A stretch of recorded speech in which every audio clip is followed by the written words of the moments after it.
मित्रांनो, येथे व्हिडिओमधील संवाद आहे.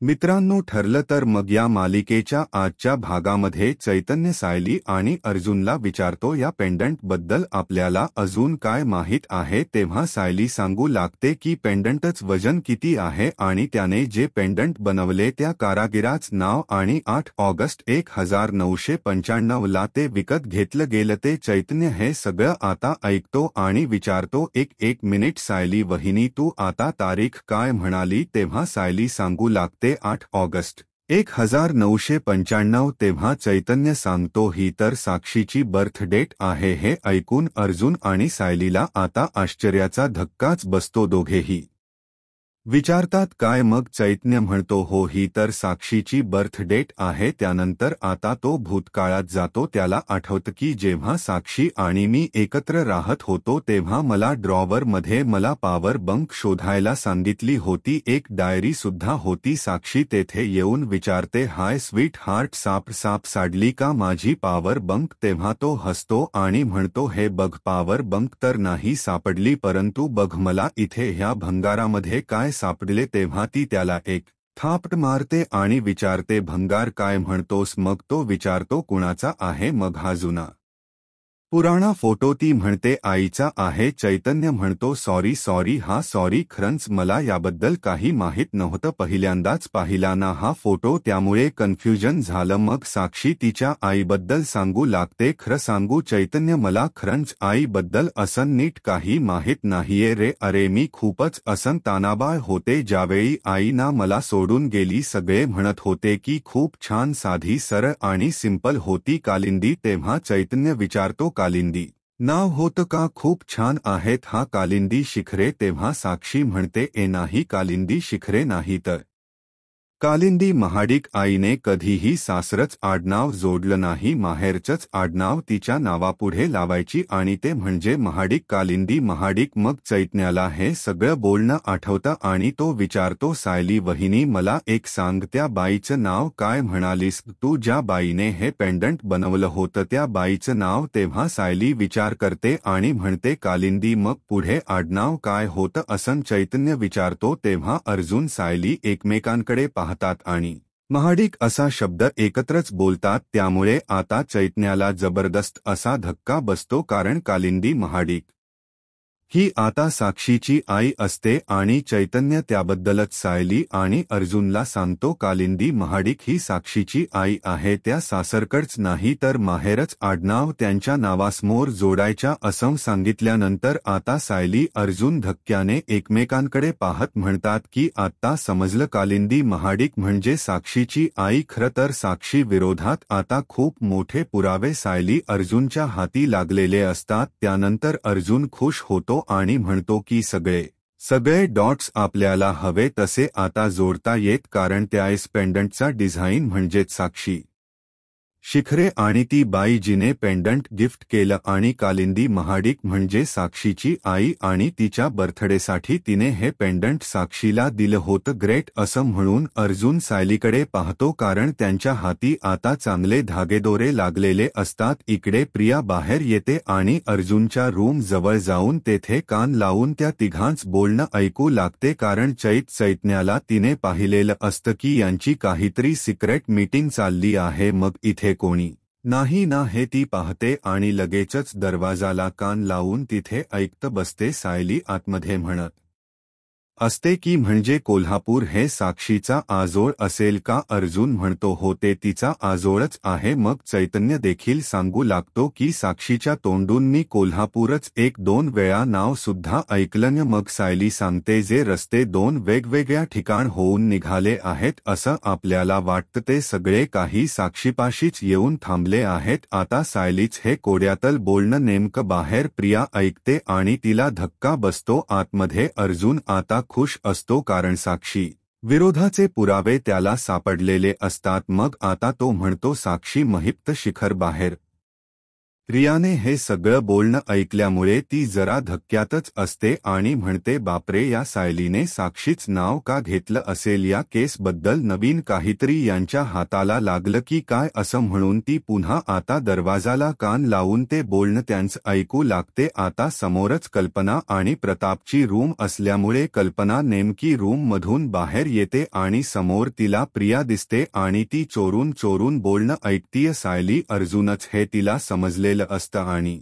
म्हणूनच ती आता चिडते आणि तन्वी, अगं काय चाललंय काय तुझं, असं मोठ्यानेच विचारते. तेव्हा प्रिया आता खूपच घाबरते. मग इकडे अर्जुन, सायली, चैतन्य हे तिघेही जरा सावध होतात, कारण प्रिया बाहेर आहे असं त्या तिघांनाही आता समजलेलं असतं. बाहेर आता प्रिया खोट बोलू लागते की अग आई, मी तुला शोधायला आले होते कारण तुम्हाला बाहेर दिसली नाही, मग म्हटलं इकडे येऊन पहावं, मला वाटलं तू अर्जुनच्या खोलीत असशील म्हणून मी आपली खोट नाट सांगून पुढे काय बोलावं तिला सुचत नसतं. त्यामुळे कल्पनाच आता बोलते की म्हणून अर्जुनच्या खोलीच्या दरवाजाला कान लावून तू त्यांचं बोलणं ऐकत होतीस का? अगं तन्वी, असं चोरून कुणाचं बोलणं ऐकायचं नसतं हे तुला माहीत नाहीये का? मग आता प्रिया जरा घाबरते आणि म्हणते, नाही आई, मी असं चुकून ऐकत नव्हते. अगं मी खरंच ना तुला शोधत होते. अगं ठीक आहे, तू मलाच बोल. आणि हे नवरा बायको खोली बंद करून असं तासनतास गप्पा मारत असतात, ते चालतं का मग तुला? तेव्हा कल्पना आता तिला झापते आणि म्हणते, तन्वी, आपल्या घरामध्ये ना प्रत्ययसी आहे, समजलं? आता जर का तुझं आणि अश्विनच बोलणं असं खोलीच्या बाहेर राहून कोणी चोरून ऐकलं तर तुला चालणार आहे का ते? असा जाब आता ती प्रियालाच विचारते. तेव्हा प्रियाची बोलतीच बंद होते आतमध्ये. आता सायली, अर्जुन, चैतन्याला समजतं हे भामटी प्रिया बाहेरच होती आणि ती बोलणं ऐकत होती. मग इकडे आतमध्ये ये अर्जुन, सायली आणि चैतन्याला समजतं कल्पना आणि प्रिया या दोघीही बाहेर आहेत. अर्जुन म्हणतो, मम्माचाच आवाज वाटतोय हा तर, मला तर बाहेर. आता कल्पना सांगते, हे बघ प्रिया, मी तुला आत्ताच सांगते की मी त्या मुलीच्या चुकांना कधी म्हणजे कधीच पोटात घालणार नाहीये. तू ना आता तिच्यापेक्षा जास्ती चुका अजिबात करू नकोस, कारण अर्जुनच्या बायकोबरोबर ना तुझं पटतं ना माझं पटतं आणि म्हणूनच तुझ्या या वागण्याला मी कधीही पाठीशी घालणार नाही. मग आता प्रिया म्हणते, आई अगं मी खरंच सांगते. तेवढ्यातच अर्जुन आणि सायली हे दोघेही दार उघडतात. तेव्हा आता अर्जुन सायलीकडे प्रिया पाहतच राहते. चैतन्य सुद्धा त्यांच्या पाठोपाठ उभा असतो. अर्जुन विचारतो, मम्मा अगं काय झालं? मग आता तन्वी तुमच्या दाराच्या बाहेर ही चोरून ऐकण्याचं तुमचं बोलणं प्रयत्न करत होती असं कल्पना आता अगदी बिनधास्तपणे सांगते. त्यामुळे प्रियाचा चेहराच पडतो. अर्जुन सायलीला समजत ही प्रिया तर इथेच. अर्जुन म्हणतो, वाव, फॅटस्टिक, म्हणजे आम्हाला ही गोष्ट तर माहीत होती पण आता मम्माला सुद्धा समजली आहे.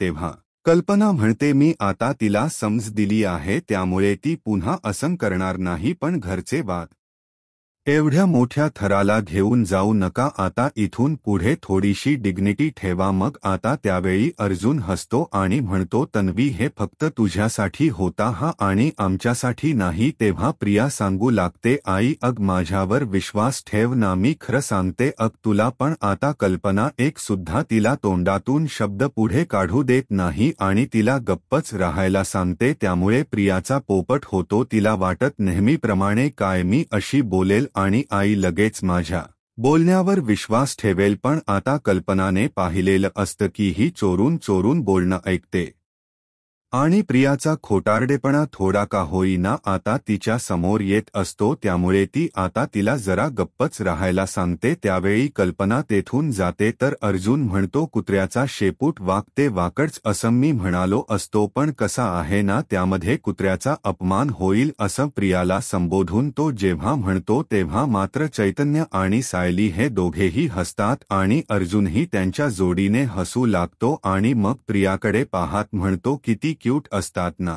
ती छोटी छोटी कुत्री, खूप क्यूट असतात. मग त्यावेळी सायली म्हणते, मुळात इमानी आणि प्रामाणिक सुद्धा असतात ती तेव्हा चैतन्य सुद्धा बोलू लागतो, अर्जुन अरे लहानपणी तुझ्याकडे एक बावला होता का, असा कितीही वेळा तोंडावर पडला तरी जागेवर पुन्हा उभा राहायचा. तेव्हा अर्जुन म्हणतो हो माहिती आहे मला. तो चैतन्य म्हणतो अरे तो होता माझ्याकडे आणि तुला माहिती आहे मी ना त्या बाहुल्याला निर्लज्ज भावला म्हणायचो. असं म्हणून प्रियालाच तो उद्देशून निर्लज्ज असा म्हणतो आणि प्रियाची चांगली जाता दोघेही मिळून लायकी काढतात.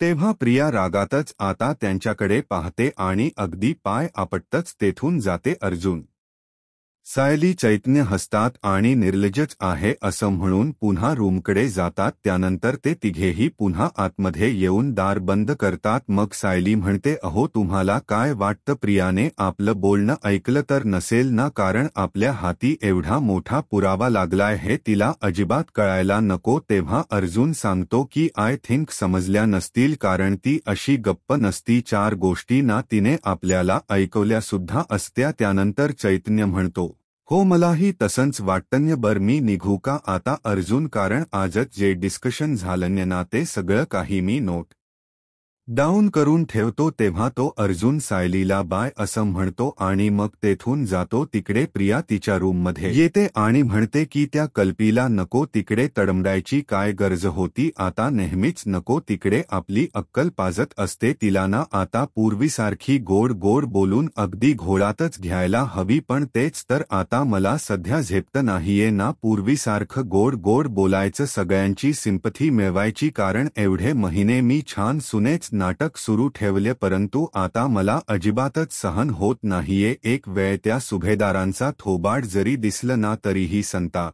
होतो माझा आणि माझे सगळे पेशन्स संपतात. पण आता बस झालं एकदा का त्या सुभेदारांची सर्व इस्टेट माझ्या नावावर झाली ना मग एकेकाला लात मारून मी अशी घराबाहेर काढणार. सायली अर्जुनला सांगते चैतन्य भाऊजींना साक्षीच्या सगळ्या वैयक्तिक गोष्टी माहीत आहे, याचा आपल्याला खरंच खूप उपयोग होतोय ना. अर्जुन म्हणतो हो ना, पण त्या कालिंदी महाडिकचा प्रॉब्लेम सॉल्व्ह झाला तरीही अजून एक कोड आहेच, कारण कालिंदी महाडिक यांनी म्हणजेच साक्षीच्या आईने ते पेंडंट साक्षीच्या बर्थडेला घेतलं हे तर आपल्याला माहीत आहे, पण कोर्टामध्ये कसं प्रूव्ह करायचं. साक्षी आजपर्यंत हे पेंडंट वापरत होती, ते त्याचा उरलेला तुकडा सुद्धा तिच्याकडेच आहे. तेव्हा सायली सुद्धा या गोष्टीचा विचार करते आणि म्हणते की हे सिद्ध कसं करणार आहोत आपण, मग तो आता उरलेला तुकडा आपल्याला मिळवायलाच हवा. तेव्हा अर्जुन आता म्हणतो मला काय वाटतं साक्षीकडे बरेच दागिने असतील आणि तो उरलेला पेंडंट तुटल्यानंतर ती असा जपून का ठेवेल, तिने टाकून दिला असेल का. तेव्हा सायली म्हणते अहो असं काय, असं हिरेजडित पेंडंट कुणी तुटलं म्हणून टाकून नाही देणार अहो, ती तिच्याकडे ठेवणारच ना ते, कारण भलेही ती वापरत नसेल पण तिने ठेवलं असणार ते, कारण खूप महागातलं होतं ते. तेव्हा अर्जुन सांगतो अगं महाग तुझ्या आणि माझ्यासाठी पण महिप्त शिखरेच्या मुलीला त्याने काहीही फरक पडत नाही. तेव्हा सायली म्हणते पण तरीही तिने तो पेंडंटचा तुकडा स्वतःकडे ठेवलाय का हे शोधण्याचा आपण प्रयत्न तर करायला हवा ना. तेव्हा अर्जुन म्हणतो ऑफकोर्स आपण करूयात, पण जरीही ते पेंडंट सापडलं तरीही सुद्धा एक खूप मोठा प्रॉब्लेम आहेच. तेव्हा सायली विचारते काय आणखी एक प्रॉब्लेम. तेव्हा तो विचारतो तुला आठवतं ना आपण जेव्हा आश्रमात गेलो होतो तेथे आपल्याला जे काही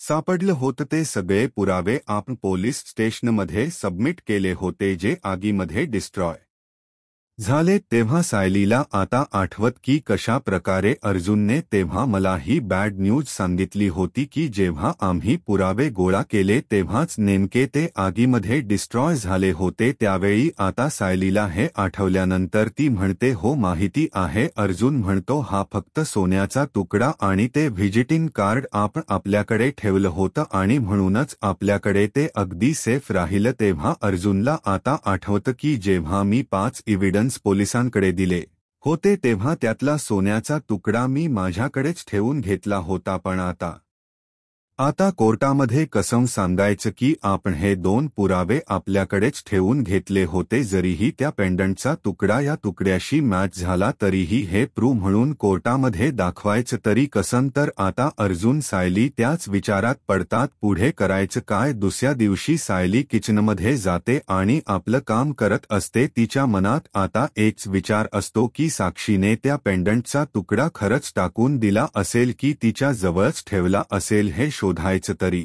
कसं. आणि जर तिने ते ठेवलं असेल तर तिच्या घरात ते कुठेतरी असणार, म्हणजे असणारच. पण असं महिप्तच्या घरात शिरणं खूपच अशक्य आहे. आता सायली हा विचार करत असताना विमल तेथे येते आणि म्हणते, पहा ना रात्रीची किती भाजी शिल्लक राहिली आहे. सायली आता ती भाजी पाहते आणि विमलला विचारते, परवा जी वांगी बटाट्याची भाजी केली होती ती सुद्धा अशी शिल्लक राहिली होती ना. त्यावेळी विमल म्हणते, हो. आणि तुम्ही ती गवाराची भाजी केली होती ना, तेव्हा घरातील सगळ्यांनी अगदी आवडीने खाल्ली, फक्त तन्वी ताईंनी अजिबातच ती वाढून घेतली नाही. अहो, त्यांच्या आवडीच्या भाज्या नसेल ना तर त्या हातही लावत नाहीत. मग ते ऑनलाईन पिझ्झा वगैरे मागवत बसायचं आणि खात राहायचं. त्यांच्या वाटणीत सगळं अन्न अगदी शिल्लक राहतं. मग आता सायली म्हणते की तिला एवढी कळत नाहीये का, तिच्या वाटणीची ही भाजी शिळी झाल्यावर कुणाला तरी खावी लागणार आहे, नाही तर ती वाया तरी जाणार आहे. आणि तसंही आपल्या घरात आपण अजिबातच अन्न वाया जाऊ देत नाही. आणि आता हे मला प्रियाला सांगावंच लागणार आहे. तेव्हा विमल सांगते, सायली ताई अहो जाऊ द्या ना, त्यांना नेहमी तसंच करत राहणार आहेत. पण सायलीच आता डोकंच हललेलं असतं. ती चिडते आणि लगेचच एक ताट घेते, एक चमचा घेते आणि मोठ्याने ते वाजवू लागते. मग आता ती खूप मोठ्याने असा आवाज करते आणि अगदी हॉलपर्यंत ते वाजवत जाते. तेव्हा सायलीता येऊ शांत रहा असं विमल सांगते, तरीही ती ऐकतच नसते. मग आता तेवढ्यातच प्रताप सुद्धा तेथे, त्या पाठोपाठ अर्जुन, कल्पना, प्रिया आणि अश्विन आणि पूर्णा आजी हे सगळेजण तेथे एकत्र आलेले असतात. तेव्हा सगळेजण तिला थांब म्हणतात, परंतु सायली ऐकतच नाही. प्रिया मोठ्यानेच म्हणते, अगं थांब. तेव्हा सायली कशीबशी आता ते ताट वाजवायची थांबते. मग प्रिया विचारते, काय घाटणाना काय लावलाय सकाळीच्या वेळी इथे, अगदी कान फुटले माझे, तुला कळत नाही का. तेव्हा सगळेजण आता सायलीकडे पाहतच राहतात, पण एवढं कोणी चिडलेलं नसतं. मग सायली तिला झापते आणि म्हणते, तू वेळच आणली अशी आहे, मला ना असा ठना करावाच लागतोय म्हणून. तेव्हा पूर्णाजी विचारतात, पण एवढं झालं काय. तेव्हा आता सांगते, हा पूर्णाजी असं. सायली म्हणते, विमलला जरा कालच्या भाजीचा बाऊल घेऊन येता का असं विचारते. तेव्हा विमल हो असं म्हणून किचनकडे जाते आणि तो भाजीचा बाऊल घेऊन येते. तेव्हा सगळेजण एकमेकांकडे आश्चर्याने पाहतात. कुणाला काहीच समजलेलं नसतं की सायलीचं नक्की चाललं काय. मग विमल तो जेव्हा बाऊल घेऊन येते तेव्हा सायली आता सर्वांना सांगते, हे पहा ही कालची उरलेली दोडक्याची भाजी जी, अहो बाबा तुम्हाला दोडका आवडत नाही तरीही तुम्हाला ही भाजी जेव्हा वाढतो ना तेव्हा तुम्ही ही संपवता आणि आपल्या घरामध्ये ताटात वाढलेल अन्न हे कुठलही नाव ठेवता संपवलं जातं हो की नाही असं सगळ्यांनाच ती विचारते. तेव्हा सर्वजण आपले हो म्हणतात. तेव्हा अश्विन जरा रागातच विचारतो, नेमका पॉइंट काय आहे ना तेवढं सांग. मग आता सायली म्हणते, हाच आहे की नावडती भाजी आहे म्हटल्यानंतर तुमच्या बायकोने ती भाजी खाल्ली नाही आणि हल्ली जवळजवळ रोज ना आता ती तेच कराय लागली आहे. तेव्हा प्रिया आता चिडते आणि म्हणते, अरे वा, याला काय अर्थ आहे, म्हणजे मला आवडत नसेल तरीही मी आपली जबरदस्ती खायची का ती भाजी. आता मला काय हवं नको ते काही खायचं स्वातंत्र्य सुद्धा नाहीये का या घरात मला असं म्हणून ती सायलीला जा विचारते. तेव्हा प्रताप म्हणतो, तन्वी हे बघ, ह्या घरातला नियम आहे, पानात जे वाढतील ते सगळं खायचं संपवायचं. तेव्हा प्रिया जरा घाबरतेच आणि हसूनच विचारते, बाबा आता नियम वगैरे असायला हे काही जेल आहे का. तेव्हा सायली म्हणते, हे कुटुंब आहे आणि प्रत्येक कुटुंबाचे काही नियम असतात प्रिया, आणि अगं अन्नवाया घालवायचं नाही हे काही सांगण्याची गरज नाहीये ना. तेव्हा प्रिया हणते एक काम कर नग सायली तू असलं बोरिंग काहीतरी ना मला वाढूच नकोस नाही तर मी काही उपाशी नाही राहणार आहे असं प्रिया खूपच कॅज्युअली बोलते. सर्वजण प्रियाकडे आता पाहतच राहतात. मग अर्जुन हस्त म्हणतो नाही तर काय तू स्वतः बनवून काहीतरी खाणार आहेस का? That's impossible. तेव्हा सगळेजण अर्जुनकडे पाहतात तर आता अर्जुन आपला गप्प राहतो. पुढे सायली सांगते घरात बनलेल्या भाज्या हिला खायच्या नसतात आणि मग बाहेरून मागवायचं आणि खायचं हे बरोबर आहे का ग प्रिया? तेव्हा प्रिया म्हणते की हे बघ काय बरोबर काय चुकीचं हे तू मला सांगू नकोस. हे बघ मी माझ्या पैशाने आणि माझ्या मर्जीत सुद्धा ऑर्डर करून खाते त्यामुळे तर तू काही बोलूच नकोस. तेव्हा कल्पना म्हणते पुरे झालं हा आता या घरात खाण्यापिण्यावरून अजिबातच वाद नको आहेत. हा विषय बंद करा आता असं कल्पना खूपच चिडून म्हणते. तेव्हा सायली सांगते हा विषय बंदच करायचा आहे आई पण त्या अगोदर एक गंमत करूया का? हवा तर हा उपक्रम आपण करूयात. आपण ना सगळेजण आता आपल्या बागेत जाऊया.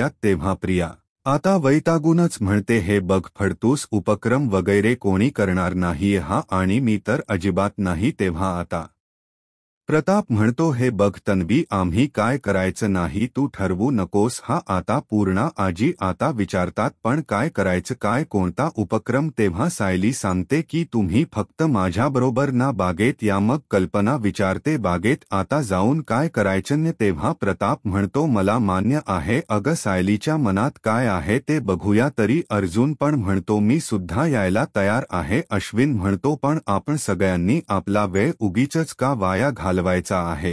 तेव्हा प्रिया म्हणते हो तेच म्हणायचं मला. अश्विन अर्जुन म्हणतो आहा माझी बायको ना कधीही वेळ वाया घालवणार नाही कुणाचाच आणि ती म्हणते ना त्यात काहीतरी अर्थ हा असेलच. ती म्हणाली आहे ना गंमत करायची म्हणून चला लेट्स एन्जॉय असं म्हणून तो आता सगळ्यांनाच यायला सांगतो. तेव्हा प्रिया म्हणते आई तू तरी काहीतरी बोल ना ही काय मनमानी आहे हिची? तेव्हा कल्पना म्हणते हे बघ मी आता वरती जातीय मला बाकीची खूप काम आहेत. तेव्हा प्रताप म्हणतो अगं थांब ना कल्पना काम काय नेहमीचीच आहेत. आता सायली म्हणतीये तर जाऊयात ना आपण बागेत. चल जाऊयात जरा एन्जॉय सुद्धा करूयात. तेव्हा पूर्णा आजी म्हणतात हे मात्र खरं आहे कारण हल्लीन आपण बागेत फिरकतच नाही. पूर्वी कसं असायचं ना मुलं लहान असायची ती बागेत खेळायची बागडायची आपण सुद्धा तिथे जायचो आणि गवतावरण तेव्हा सुद्धा आपलं चालणं व्हायचं. त्यामुळे कल्पना मला वाटतं चल आपण आता बाहेर जाऊया. तेव्हा कल्पना हो म्हणते. अर्जुन म्हणतो मम्मास चला आता सुप्रीम कोर्टाने निर्णय दिला आहे म्हटल्यावर तुला यावंच लागेल. तेव्हा कल्पना म्हणते चला जाऊयात आपण आणि तन्वीलाही म्हणते तू सुद्धा चल आता नाही तर अशी एकटी थांबून इथे काय करणार आहे चल ब्रण. मग आता प्रियाचाही नाईलाज होतो ती काहीतरी बोलणार तेवढ्यात अर्जुन म्हणतो चला सर्वांनी. विमल विचारते मी सुद्धा येऊ का सायली ताई? सायली म्हणते हो अर्थात हा उपक्रम सगळ्यांसाठी आहे. मग आता सायली सगळ्यांनाच बाहेर घेऊन येते. तेव्हा आता विमल ताई मी ना तिथे काही सामान काढून ठेवले तेवढे घेऊन येता का असं ती विचारते. तेव्हा विमल हो म्हणते. तर आता सगळेजण विचार करू लागतात की नक्की काय असेल नक्की कसला उपक्रम आहे हा. मग त्यानंतर तिथे पुडीमध्ये काही बिया सुद्धा काढून ठेवल्या आहेत ते पुडी सुद्धा घेऊन या असं सायली सांगते. मग आता विमल पुन्हा हो म्हणते. सायली जे काम सांगेल ते सगळं काही ती आता करू लागते. तर आता सगळेजण एकमेकांकडे पाहतच राहतात कारण कुणाला अजूनही काही समजलेलंच नसतं सायलीच्या डोक्यात काय आहे. त्यानंतर विमल आता प्रत्येक पालेभाज्यांच्या पुड्या तिच्याकडे आणून देते. मग सायली आता म्हणते सगळ्यांना एक एक पुडी द्या. तर आता विमल सगळ्यांना आता ती एक एक पुडी देते. तेव्हा सगळेजण एकमेकांकडे पाहतात. प्रियाचा चेहरा मात्र पडलेला असतो. तर कल्पना आता प्रतापकडे पाहते. प्रताप इशारा करून तिला शांत राहायला सांगतो. अर्जुनलाच प्रश्न पडतो की करायचं काय? मग आता तो विचारतोच की सायली पण याच करायचं काय?